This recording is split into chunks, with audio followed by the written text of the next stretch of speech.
प्यारे बच्चों, आज हमने सोचा कि आप लोगों को कुछ ऐतिहासिक चीजों को बताया जाए। बस अचानक से मेरे मन में आया कि क्यों ना आप लोगों को जो अजूबों में रखा गया है ताजमहल, उसके लिए बताया जाए, जिसको जान करके आपको हर्ष भी होगा और बहुत सारी कुछ नई चीजों को आप जान भी पाएंगे। तो चलिए देखते हैं कैसे कैसे क्या क्या घटनाएं घटी। देखिए, यहां रखा गया है आगरा की सैर। बढ़ते हैं आगे। इसका उद्देश्य क्या है?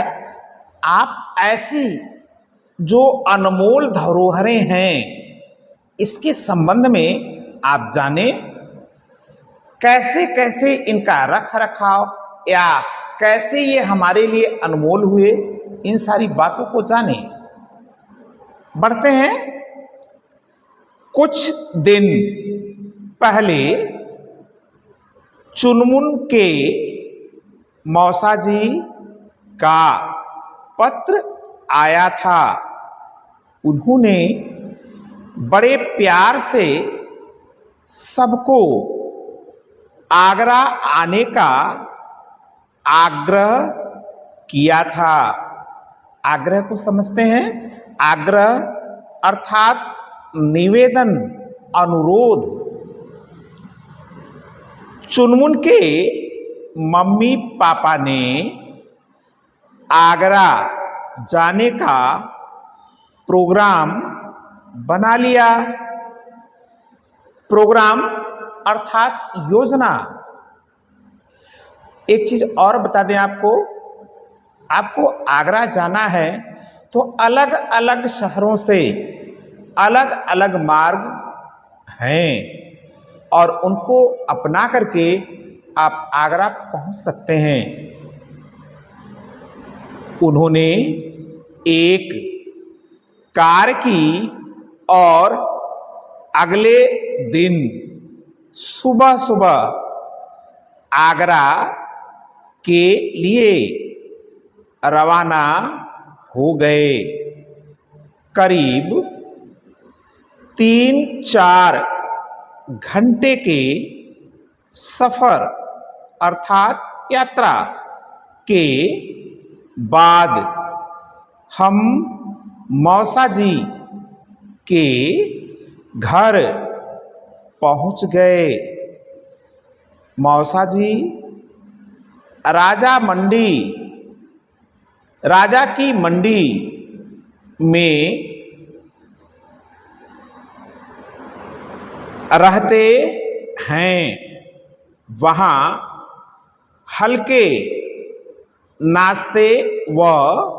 नाश्ता आप लोग समझते हैं, सुबह का जो भोजन होता है, हल्का भोजन, गपशप, इधर उधर की बातें के बाद हम सब ने ताजमहल देखने का प्रोग्राम बनाया। प्यारे बच्चों, देखने में ये ताजमहल आप सभी जानते होंगे कि बड़ा ही खूबसूरत है, नायाब चीज है। यहां देखिए, आप लोगों को समझने के लिए हमने चित्र को भी रख दिया है, इसको आप समझिए। हाँ, एक चीज और हम आप लोगों को बताना चाहेंगे, आप लोगों की जानकारी हेतु, आपका ज्ञान बढ़े। आगरा का जो ताजमहल है लगभग 1626 ईस्वी में इसका निर्माण शुरू किया गया था और लगभग 22 वर्ष लगे थे इसको बनने में, और यह 1648 ईस्वी में बन करके तैयार हुआ था। एक और अनोखी बात बता रहे हैं आप लोगों को। तो अनोखा क्या चीज है? वह यह है, इसके जो मुख्य इंजीनियर थे उनका नाम है अहमद लाहौरी। ये मुख्य इंजीनियर थे।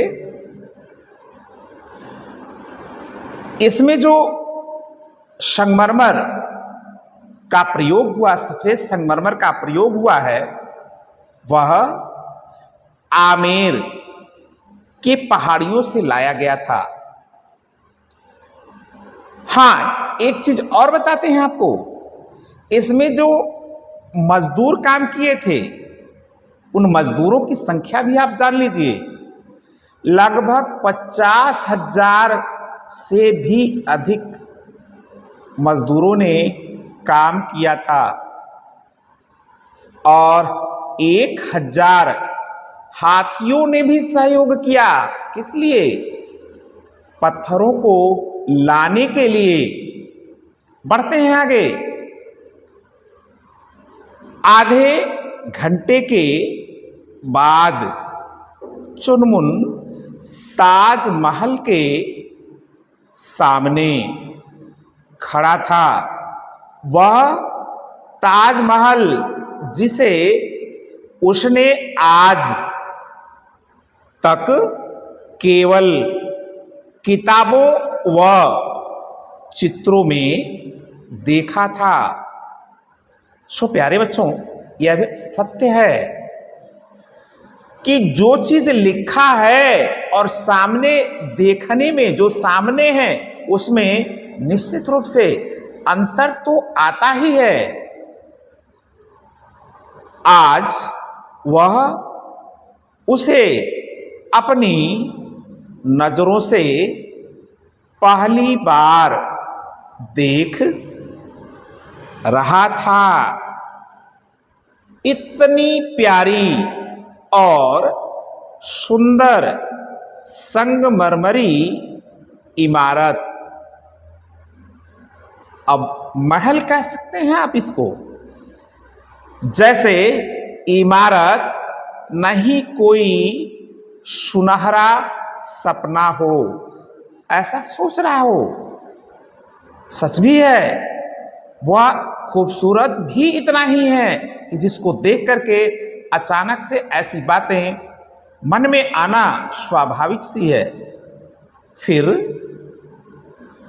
अंदर जाकर ताजमहल की अनोखी व सुंदर कलाकारी को देखकर वह दंग रह गया।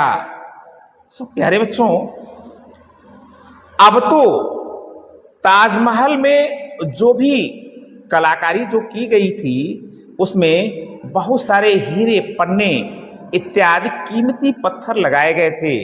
वे कीमती पत्थर विदेश के लोग लूट कर लेकर के चले गए। हाँ, उनके स्थान पर सामान्य पत्थरों का प्रयोग किया गया, फिर भी उसकी खूबसूरती अनोखी है। अंदर जाकर सबने वह जगह भी देखी जहां शाहजहां व मुमताज बेगम की कब्रें थीं। शाहजहां, ध्यान दें, मुमताज जो थी वो शाहजहां की पत्नी थी और उसी की याद में इस चीज का निर्माण भी उन्होंने करवाया है। बढ़ते हैं आगे। सभी ताजमहल देखकर जब बाहर आए तो मौसा जी ने ताजमहल की अनोखी कहानी सुनाई। मुगल बादशाह शाहजहां ने अपनी बेगम यानी पत्नी मुमताज महल, जो पूरा नाम था मुमताज की याद में यह अनोखी और सुंदर इमारत बनवाई, जिसे देखने आज संसार के कोने कोने से पर्यटक यहाँ आते हैं। पर्यटक आप लोग समझते हैं, पर्यटक अर्थात दर्शक, देखने वाले।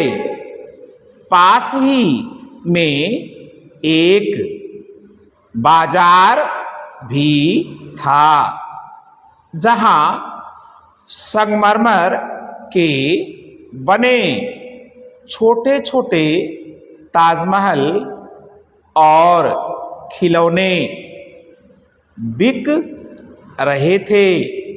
लोग वहां जाते हैं और अपनी याद को लंबा बनाने के लिए, लंबे समय तक याद रखें, या यह कह सकते हैं एक पहचान के तौर पर वहां से ऐसे छोटे छोटे संगमरमर के बने हुए ताजमहल को लाते हैं। अगले दिन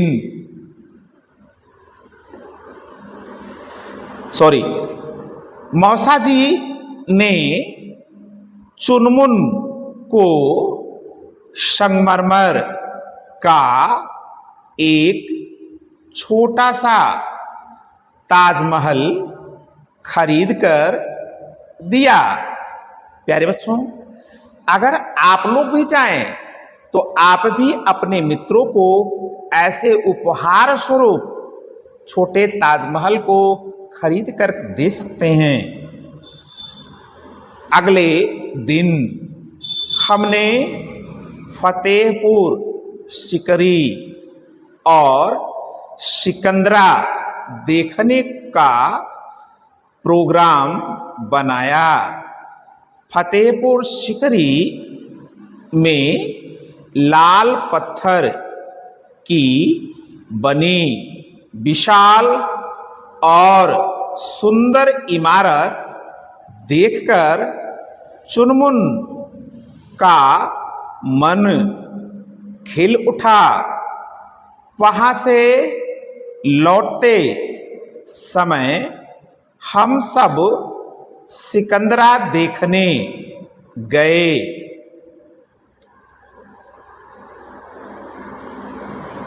चुनमुन के पापा ने बताया, यह मुगल बादशाह अकबर का मकबरा है। प्यारे बच्चों, आप लोगों को हमने मकबरे की बात आई थी पहले भी, वहां बता नहीं पाया। मकबरा आप समझते हैं? तो मुस्लिम भाई इनके यहां मृत्यु जो होती है उसको कहीं न कहीं दफनाते हैं, कब्र बनाते हैं, और इसी कब्र को मकबरा के नाम से जाना जाता है। अगले दिन सुबह चुनमुन के मौसा जी ने चुनमुन को आगरे के बारे में लिखी एक पुस्तक भेंट की। चुनमुन ने मौसा जी से कहा, मैं इसे हमेशा संभाल कर रखूंगा। प्यारे बच्चों, आप कहीं भी ऐसे स्थानों पर जाते हैं अगर, तो वहां पर उस स्थान के इतिहास के बारे में छोटी छोटी पुस्तकें मिलती हैं, और आप भी उसको लेकर के अपने मित्रों में, रिश्तेदारों में दे सकते हैं, जिससे उसके संबंध में उनको भी जानकारी प्राप्त हो सके। तो प्यारे बच्चों, देखिए एक चीज और हम आपको बता दें, थोड़ा सा समय अधिक तो हो जाएगा, लेकिन जानना भी जरूरी है। ताजमहल, आकाश अगर स्वच्छ है, चांदनी की रात है, तो इसकी खूबसूरती दो गुनी हो जाती है। सूर्य के रोशनी में और चांद के रोशनी में ताजमहल अलग अलग रंग के, जो उसकी दूधिया रोशनी है वो अलग अलग ढंग से दिखता है। प्यारे बच्चों, अवसर मिले तो चूकिएगा मत, बिल्कुल आगरा जाकर के और ताजमहल जरूर देखिएगा। इसी तरह के और भी ऐतिहासिक घटनाओं को हम आप लोगों के लिए लेकर के आएंगे, यह हमारा वादा है। हां, आप लोग एक काम जरूर करिएगा। आप अपने मित्रों से कह सकते हैं कि हमारे सर जी पढ़ाने के साथ साथ YouTube चैनल पर भी रहते हैं, आप उन्हें देखें, ज्ञान प्राप्त करें, लाभ उठाएं।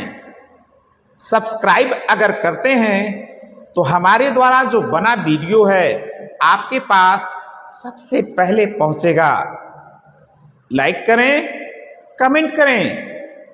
आज के लिए बस इतना ही, मिलते हैं ऐसे ही सुंदर और प्यारे वीडियो से।